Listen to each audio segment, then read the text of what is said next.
Bonjour les enfants, j'espère que vous allez bien. Aujourd'hui, on commence un nouveau thème.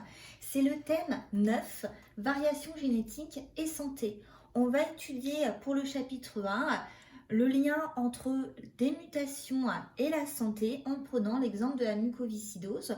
On va avoir trois problématiques aujourd'hui, dont la première, quelle est la cause de la mucoviscidose et comment se manifeste-t-elle? Donc, on voit ici des affiches qui concernent la mucoviscidose et plus particulièrement celle-ci où on voit comme quoi on a un petit garçon qui apparemment a des problèmes au niveau de ses bronches ou une petite fille qui a des problèmes au niveau de ses poumons.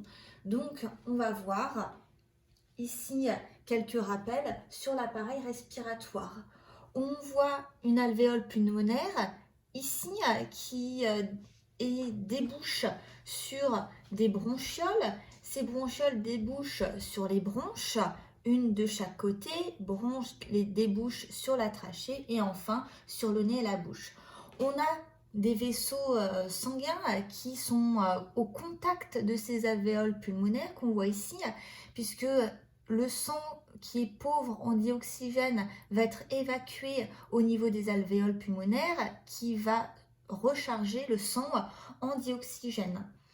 Donc au niveau d'une coupe de poumon, on voit beaucoup de lumière qui correspond à l'intérieur de ces sacs. Et ici, on a les parois de l'alvéole pulmonaire qui correspondraient à cette zone-là au contact de vaisseaux sanguins. Et donc, les parties bien sombres ici correspondent à des globules rouges. L'activité que je vous propose, c'est l'activité 1A, corrélation entre les génotypes et le phénotype, qui est notée là. Une situation problème, on a une maman qui vient d'apprendre que sa fille Lisa est atteinte de la mucoviscidose, alors qu'elle-même et son mari ne sont pas atteints de cette maladie. Donc en fait, elle a des difficultés à comprendre l'origine de cette maladie, elle ne comprend pas qu'il est possible qu'une anomalie d'un seul gène engendre les problèmes de santé de sa fille qui sont pourtant localisés sur différents organes. Donc la consigne, c'est à partir des documents et de vos connaissances, démontrer qu'il est possible que différents organes soient touchés à cause d'une anomalie d'un seul gène. Pour cela, vous avez différentes ressources, 4 documents, des lames de poumon sains et d'une personne qui est atteinte de la mucoviscidose et 2 logiciels Génigène et Rastop.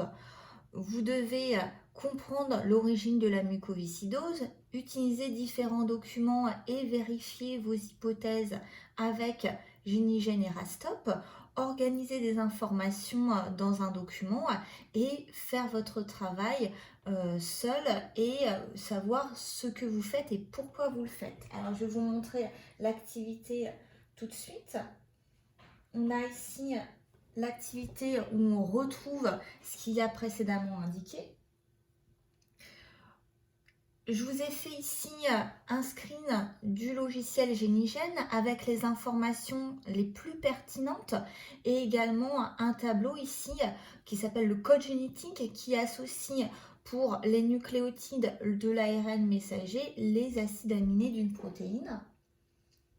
Ici, vous avez également un screen du logiciel Rastop où on a mis en évidence différents acides aminés ici et là. Donc, en fait, c'est une toute petite partie d'une protéine qui est synthétisée par l'expression du gène qui est muté chez Lisa. Et ici, donc, j'ai mis en relief 2 acides aminés plus particulièrement. Donc, on voit comme quoi déjà il y a une différence. Je n'en dirai pas plus. Le document 1 avec les organes affectés par la mucoviscidose. Le document 2, on voit les glandes de l'épithélium pulmonaire. Le document 3 qui est un schéma qui permet de mieux comprendre le lien entre la protéine et les poumons. Le document 4 ici en anglais sur les différentes protéines CFTR non mutées ou mutées. Et je vous ai mis ici les lames d'une bronche, donc pour un individu sain, un individu malade.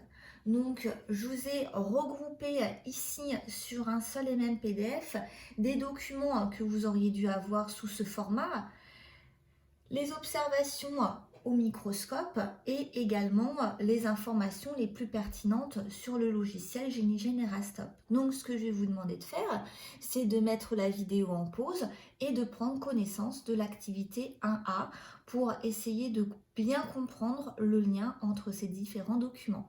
Bon courage! Je vous ai laissé le temps de réfléchir. Vous pouvez accéder à la correction qui se trouve également sur Moodle. Cette correction, elle est réellement complète puisqu'elle est en 2 pages. Je vous ai remis la consigne ici, une introduction et j'ai étudié les documents les uns à la suite des autres avec la technique de je vois, je sais, j'en déduis. J'ai essayé de mettre en lien les documents les uns avec les autres. Pour le document 1, la lame de bronche, le document 2, le document 3, le document 4. Je vous ai mis ici l'information sur le logiciel GeniGen. Ici, des informations qui ont été traitées par le logiciel GeniGen. Donc, j'ai pu résumer sous forme d'un tableau, puisqu'il s'agit de comparer une personne saine avec une personne malade pour comprendre l'origine de la maladie. Donc, qui dit comparaison dit tableau. Je vous ai remis plus clairement parce que on a ici légendé, titré les informations qui sont présentes sur Rastop, avec notamment ici l'isoleucine en position 507, la phénylamine en position 508 chez une personne saine pour la protéine CFTR, alors qu'ici on a un autre acide aminé qui est l'acide aminé glycine. Et la glycine ici est en position 508. Donc on voit que pour une personne qui présente une protéine CFTR anormale à cause d'un gène CFTR anormal, vu qu'on a une version mutée, et ben on a ce qu'on appelle une absence de nucléotides et c'est ce qu'on appelle une délétion. Pour information, il existe 3 types de mutations. Un nucléotide qui est absent, ça s'appelle une délétion. Un nucléotide qui est changé avec un autre nucléotide, ça s'appelle une délétion. Et lorsqu'on a ajout d'un nucléotide dans une séquence, on appelle ça une addition. Ce qui m'intéresse plus particulièrement, bien entendu, c'est la conclusion de l'activité, la comparaison entre Lisa et une personne témoin, et également un bilan de l'activité qu'on peut retrouver sur le diaporama. Ici, où on voit le phénotype macroscopique, c'est-à-dire les caractères observables aux différents organes de Lisa, est dû au mucus qui est anormalement épais, sécrété par les épithéliums, et plus particulièrement les épithéliums au niveau du nez et des poumons. Donc ça correspond au phénotype cellulaire, vu qu'un épithélium c'est un tissu, donc une association de cellules. Le mucus est anormalement épais à cause d'une protéine qui est enchâssée dans la membrane plasmique au niveau de l'épithélium des poumons et qui empêche les ions chlorure de sortir vers l'extérieur et donc le mucus est très épais. C'est le gène qui code cette protéine qui a été mutée, causant donc un allèle anormal, présentant 3 délétions. C'est ce qu'on a pu voir sur GeniGen. Le gène défaillant chez Lisa est exprimé à plusieurs endroits dans le corps afin de synthétiser la protéine CFTR. Et c'est parce que le gène est exprimé à différents endroits qu'il engendre des problèmes sur différents organes de Lisa, ce qui permet de répondre à la maman. Ici, vous avez le lien entre le génotype qui correspond pour un gène donné aux allèles qui sont présents. Donc Lisa a 2 allèles mutés et le phénotype qui se décline à 3 niveaux. Le phénotype moléculaire, cellulaire, macroscopique. Donc phénotype moléculaire, c'est l'expression du gène, c'est donc une protéine. Le phénotype cellulaire, ce sont les cellules de l'épithélium et le phénotype macroscopique, c'est donc l'ensemble du système respiratoire qui va être altéré contrairement à une personne témoin. Donc, comme bilan, la mucoviscidose est une maladie fréquente qui est provoquée par la mutation d'un seul gène. Seuls les homozygotes pour l'allèle muté sont malades, c'est-à-dire qu'il faut posséder 2 allèles anormaux pour développer la maladie. Le phénotype malade comporte des aspects macroscopiques qui s'expliquent par la modification d'une protéine. Pour résumer l'activité, ici vous avez un schéma bilan du lien entre le génotype et le phénotype d'une personne atteinte de la mucoviscidose et les différents traitements possibles.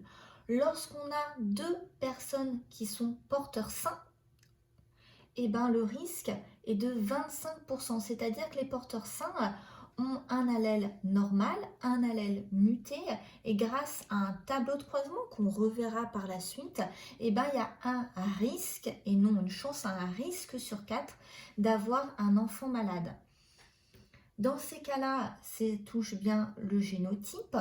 On peut également rappeler qu'il y a des mutations spontanées, et que ces mutations spontanées peuvent toucher un enfant alors que les parents sont eux-mêmes sains ou porteurs sains. Alors bien entendu, dans ces cas-là, le risque est extrêmement faible, mais il est probable tout de même. Pour agir pour agir sur le génotype, il y a la thérapie génique. Le génotype va s'exprimer, va permettre la production de protéines. Donc, ce sont des protéines qui sont au niveau de cette membrane plasmique qui va permettre la sortie des ions chlorure. Impossible chez une personne malade, le mucus est épais. On peut avoir la possibilité d'avoir une thérapie protéique pour améliorer le fonctionnement de la protéine CFTR. Donc, dans ces cas-là, c'est l'ensemble de la cellule ou du tissu qui a une fonction anormale qui va engendrer des problèmes. Ici, comme on voit, des infections bactériennes, une insuffisance respiratoire, et donc on a la possibilité d'avoir des traitements palliatifs. L'ensemble des informations qui sont situées ici vont être traitées dans une prochaine vidéo. Pour conclure, donc ici, je vous ai remis sous une forme différente le lien entre le génotype, le phénotype moléculaire, la protéine cellulaire, les cellules de l'épithélium macroscopique, les différents organes touchés. Je vous rappelle comme quoi on a une mutation au niveau d'un gène, le gène CFTR, qui permet la production d'une protéine CFTR altérée. Le canal n'est pas présent. Le mucus va être trop épais à cause d'un manque d'ion chlorure. On a donc différents micro-organismes qui peuvent se développer dans ce mucus épais et donc des risques d'infection. Et ça va avoir des conséquences sur différents organes. Bilan 1A, certaines mutations héritées ou nouvellement produites, c'est-à-dire qu'on a différentes mutations possibles pour le gène CFTR. On en a vu un actuellement, on va en voir d'autres dans la deuxième vidéo. Hérité parce que les parents peuvent avoir l'allèle muté ou nouvellement produite dans le cas de mutation spontanée, sont responsables de pathologies notées ici parce qu'elles affectent l'expression de certains gènes ou altèrent leurs produits. Donc il suffit qu'il y ait un gène uniquement qui soit touché, mais que ce gène s'exprime au niveau de différents organes pour avoir des altérations de ces différents organes.